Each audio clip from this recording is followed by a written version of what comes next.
Bismillahirrahmanirrahim. Assalamualaikum warahmatullahi wabarakatuh. Alhamdulillahirabbil alamin. Alhamdulillahilladzi arsalna bil huda wa dinil haq liyudhhirahu 'ala dini kullihi wa kafa billahi syahida.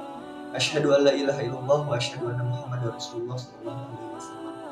Allahumma shalli ala sayyidina Muhammadin nuri kasari wa madadi kazari wa zamana bihi fi kulli atwari wa sahbihi. Alhamdulillah, kembali lagi bersama saya di Muhammad Fahri. Pada kesempatan kali ini kita akan sharing terkait hikmah puasa, hikmah bulan Ramadan. Karena pada dasarnya kita sekarang telah menginjak kembali di bulan yang mulia, bulan yang ditunggu-tunggu oleh orang yang beriman, yaitu bulan Ramadan. Kenapa umat Islam beriman, umat Islam menunggu bulan Ramadan? Karena memang bulan Ramadan ini adalah bulan yang istimewa, bulan yang penuh dengan barokah, bulan penuh dengan manfaat. Pada kesempatan kali ini saya akan mengutip kisah daripada buku yang ditulis oleh Pak Ade Jainuddin MA dari Gelombang Hikmah. Terdapat di salah satu kisahnya menceritakan tentang Raja Dzulkarnain. Kalian pasti semuanya sudah tahu dan mengenal siapa itu Raja Dzulkarnain. Pada suatu hari Raja Dzulkarnain ingin menaklukkan sebuah wilayah. Syarat menaklukkan sebuah wilayah adalah dengan membawa pasukan. Karena tidak mungkin Raja Dzulkarnain sendirian menaklukkan suatu wilayah. Pasti beliau mengumpulkan pasukannya, mengumpulkan prajuritnya. Maka ketika prajurit dan pasukannya sudah mengumpul, Raja Dzulkarnain menyampaikan kepada pasukannya, "Wahai pasukanku, kita akan menaklukkan sebuah wilayah yang kita akan berangkat nanti malam. Kita akan berangkat malam. Namun kita nanti akan melewati sebuah sungai, yang dimana ketika kita melewati sungai itu, silakan kalian bawa apa yang kalian injak. Silakan kalian bawa apa yang ada di sungai tersebut." Diceritakan pasukannya itu terbagi menjadi 3 golongan. Yang pertama adalah pasukan yang nurut kepada Raja Dzulkarnain. Yang kedua ada pasukan yang setengah-setengah, jadi dia seadanya. Yang ketiga ada pasukan yang sama sekali tidak nurut, paling bandel. Nah, di antara 3 ini semua diberjalankan oleh Raja Dzulkarnain. Ketika semuanya melewati sungai itu, golongan pertama yang nurut sesuai perintahnya, sesuai dengan perintah dari Raja Dzulkarnain, mereka ambil sebanyak-banyaknya yang dia injak. Orang yang kedua, gelombang yang kedua, pasukan yang kedua, yang setengah-setengah, dia ngambil seadanya aja. Yang ketiga di dalam hatinya bilang seperti ini, paling kalau misalkannya yang saya ambil adalah batu, ranting, atau apapun itu yang tidak bermanfaat di dalam sungai.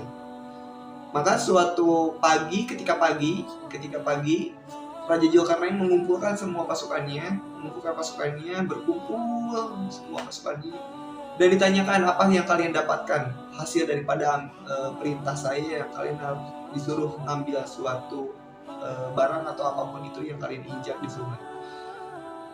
Maka golongan pertama ketika membuka tasnya kaget, karena isi daripada yang dia ambil itu adalah emas, berlian, intan. Dan orang yang pertama merasakan dia merasakan hal yang sangat luar biasa atas dia nurutnya kepada Raja Dzulkarnain. Yang kedua, dia merasa sedikit kecewa karena tidak mengambil sebanyak mungkin dengan apa yang golongan pertama tadi ambil. Dan yang paling ketiga, yang paling rugi adalah dia yang tidak nurut kepada Raja Dzulkarnain. Dia tidak mendapatkan satu buah atau spesial pun karena dia tidak nurut dan tidak mengambil apa yang diperintahkan oleh Raja Dzulkarnain. Nah teman-teman, ini menjadi sebuah gambaran buat kita. Dari kisah ini menjadi gambaran buat kita. Ketika kita menginjak bulan Ramadan, pasti umat Islam itu dibagi menjadi 3 golongan. Saya yakin seperti itu. Karena yaitu tadi, ada golongan yang memang dia benar bersungguh-sungguh selama 1 bulan memanfaatkan bulan Ramadan ini, dengan dia tidak hanya sebatas menjalankan tidak makan dan tidak minum, tapi dia menambahkan amal-amal kebaikan yang lainnya, seperti dia mengaji, sholatnya diperbaiki lagi, terus amal-amalan sholatnya juga ditambahin, sholat-sholat sunnahnya, doa-doanya, sholawatnya, semuanya ditambahin, sehingga tidak sia-sia di bulan Ramadan ini. Ada juga golongan yang kedua yang menganggap seadanya, yang penting saya bisa menahan lapar, yang penting saya bisa menahan haus, tidak membicarakan orang lain, cukup seperti itu, tidak ingin hasil yang lebih. Ada juga golongan yang paling rugi, adalah golongan yang memang tidak merasakan kenikmatan di bulan Ramadan, dan dia tidak merasakan hal yang beda dengan orang lain yang merasakan hal beda, yang bisa membedakan hal yang sangat penting di bulan Ramadan. Tapi golongan ini ya biasa-biasa aja. Ketika orang lain berpuasa menahan dahaga, lapar, mereka malah makan, malah minum, terus tidak memanfaatkan bulan Ramadan ini sebaik mungkin. Nah, maka saya mengajak kepada kalian semuanya, karena pada dasarnya dunia ini adalah tempat sementara. Segala sesuatu yang kita kerjakan di dunia ini tidak selalu nampak dengan hasilnya. Begitupun dengan tadi kisah daripada Raja Zulkarnain. Pasukannya semuanya tidak tahu apa yang dia nanti dapatkan.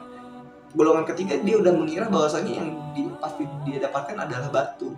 Tetapi ketika dia sudah menjalankannya dengan baik, menjalankan perintahnya dengan tulus, dengan ikhlas, hasilnya adalah yang tidak diduga-duga. Maka kita kembalikan kepada diri kita, Ramadan ini jadikan sebagai landasan kita beribadah, mengumpulkan kebaikan-kebaikan untuk bekal kita di hari akhir. Tidak tahu nanti seperti apa hasilnya, kita tidak tahu nanti kita akan mendapatkan apa, tapi yang paling penting dan yang paling utama, kita memanfaatkan bulan Ramadan ini sebaik-baik mungkin. Pernah dikatakan bahwasannya ketika bulan Ramadan ini pintu neraka ditutup, pintu surga dibuka seluas-luasnya, lalu setan-setan dibelenggu, diikat. Nah, itu bukan berarti setan berhenti untuk mengganggu kita, bukan seperti itu. Tapi dalam artian di bulan Ramadan ini umat Islam semua yang ada di dunia berlomba-lomba untuk mengumpulkan kebaikan, sehingga pintu surga dibuka selebar-lebarnya untuk menuju ke sana. Pintu neraka ditutup karena memang umat Islam yang tadinya masjid ini kosong, yang tadinya masjid ini ketika sholat berjamaah cuma satu saf, tapi ketika bulan Ramadan malam, sholat tarawihnya, sholat isya berjamaah, itu semua masjid pasti bakal penuh.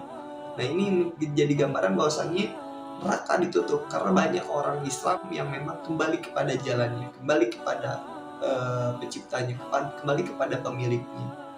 Begitu juga dengan setan yang diikat, dibelenggu.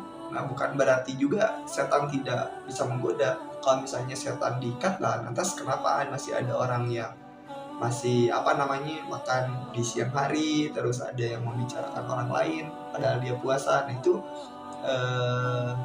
gambaran niat kita kembalikan lagi dan dimanfaatkan kembalilah intinya bulan Ramadan ini. Mungkin sekian dari saya terkait kultum singkat ini, mudah-mudahan bermanfaat. Mohon maaf bila mana ada salah kata yang saya sampaikan, karena sejatinya saya masih belajar dan masih banyak kekurangan. Selebihnya datang dari Allah Subhanahu wa Ta'ala.